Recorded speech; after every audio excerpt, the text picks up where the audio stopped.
at least leadership in the Senate has been agreed upon. The majority whip in the Senate is Boni Khalwale.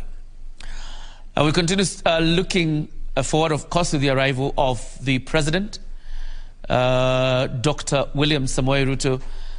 And there goes the Speaker of the National Assembly also, Speaker Moses Masika Wetangula, and the leadership of the judiciary.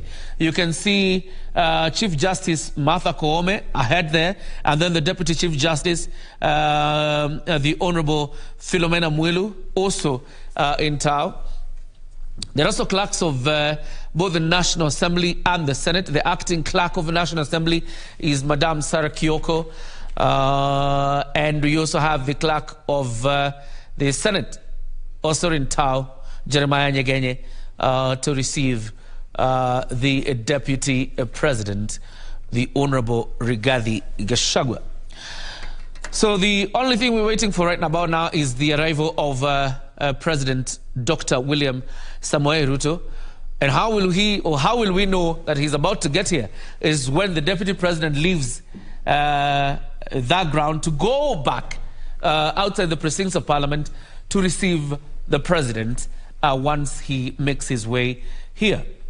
But of course, seeing the Deputy President is an indication, so close just yet, that indeed the President is not very far away from making his way to the National Assembly chambers, or Parliament for that matter, to make his inaugural address. There you see Chief Justice, the Honorable Martha Koome, is also there alongside Speaker Moses Wetangula. Of course, let's continue speaking about the agenda that the President is expected to execute.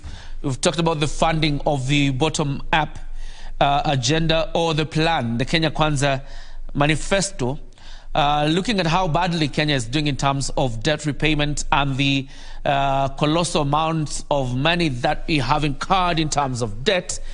What are the choices for the President? Maybe the proposals will come out of here, whether to borrow, you go back to Parliament, raise the ceiling in terms of borrowing, and then continue to borrow, something he promised that he wouldn't do, that he would go less on borrowing and have local solutions.